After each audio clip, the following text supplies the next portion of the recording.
जय श्री कृष्ण मित्रों। महाभारत से जुड़े ये रहस्य आपको आश्चर्य में डाल सकते हैं।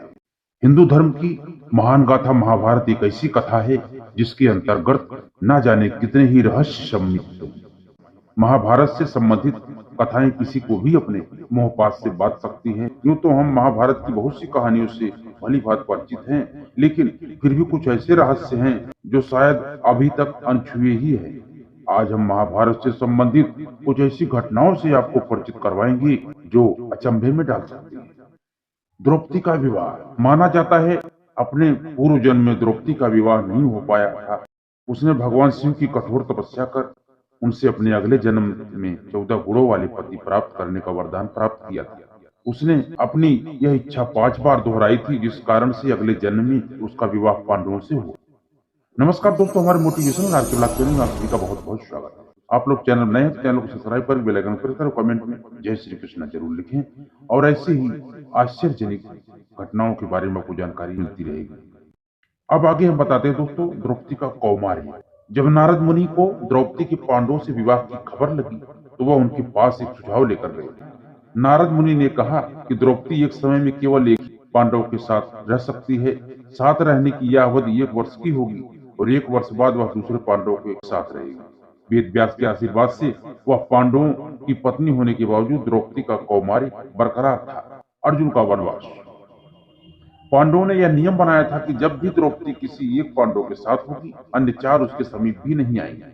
अगर कोई पांडव यह नियम तोड़ता है तो उसे दंड के तौर पर 12 वर्ष का वनवास भोगना पड़ेगा। महाभारत की यह एक घटना के अनुसार एक बार एक ब्राह्मण की गाय चोरी हो गई थी। वह अर्जुन के पास सहायता मांगने गया तो अर्जुन अपने अस्त्र लेने महल में दाखिल हो गए।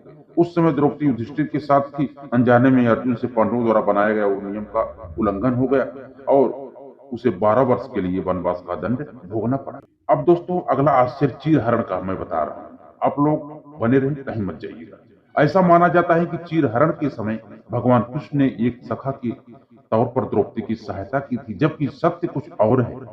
असल में ऋषि दुर्वासा के वरदान से द्रौपदी का सम्मान बच पाया था। कथा के अनुसार एक बार दुर्वासा ऋषि गंगा में स्नान करने गए। गंगा की लहरों के साथ उनके वस्त्र भी बह गए तो द्रौपदी ने अपने वस्त्र चीर कर उन्हें दिया। तब दुर्वासा ऋषि ने उन्हें वरदान दिया था कि दुशासन द्वारा उसके चीरहरण के समय जो फलित हुआ। दुर्योधन का चयन।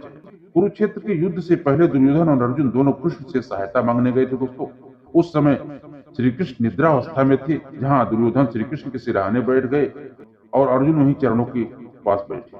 निद्रा से जागते ही सबसे पहले कृष्ण की नजर अर्जुन पर पड़ी तो उन्होंने सर्वप्रथम अर्जुन से आने का कारण पूछा, जबकि वहां पहले दुर्योधन आया था। श्री कृष्ण बोले, उन्होंने पहले अर्जुन को देखा है, इसलिए पहले वे उन्हीं को बात सुनेंगे। सहायता के तौर पर अर्जुन से श्री कृष्ण का साथ मांगा। वहीं दुर्योधन ने उनसे नारायणी सेना मांगी। अर्जुन द्वारा नारायणी सेना का वध। कुरुक्षेत्र के युद्ध के दौरान दुर्योधन द्वारा मांगी गई सहायता के तौर पर श्री कृष्ण की नारायणी सेना कौरवों की ओर से लड़ रही थी। अर्जुन ने अपने सारथी भगवान कृष्ण की सहायता से पूरी नारायणी सेना का वध किया। युद्ध में यादवों की भूमिका।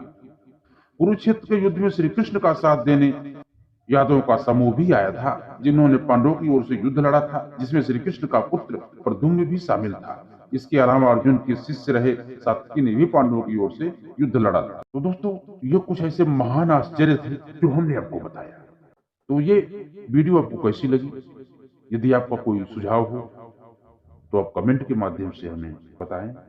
यदि आपका कुछ सवाल हो तो आप हमसे सवाल भी पूछ सकते हैं, हम उसका जवाब आपको अवश्य देंगे। और ऐसे ही शास्त्र पुराण के बारे में दोस्तों ऐसा है कि शास्त्र के ऊपर कभी संदेह नहीं करने का। एक ही चीज का बहुत सा कारण होता है।